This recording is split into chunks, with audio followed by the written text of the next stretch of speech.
We are humbled na ganun po yung pagtitiwala nila sa amin, and we appreciate it.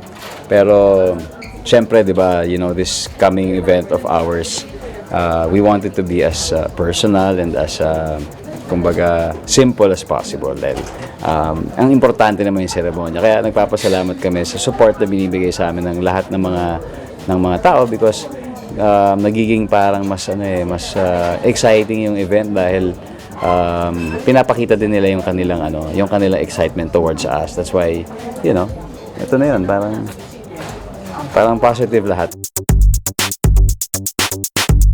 Sobrang nakaka-excite, pero for sure, habang palapit ng palapit yung wedding, paiba ng paiba yung nararamdaman ko. At pasaya ng pasaya, nakaka-excite kasi finally, magiging misis na ako ni Ding Dong. So, masaya. Looking forward talaga ako na mangyari. Well, definitely hindi namin palalampasin yung magagandang landmarks dito. With the limited time that we have, i-maximize namin yon. Siyempre, gusto namin talaga maging memorable din yung pagbisita namin dito. Hindi lang for the show, but also for D-Day, ika nga.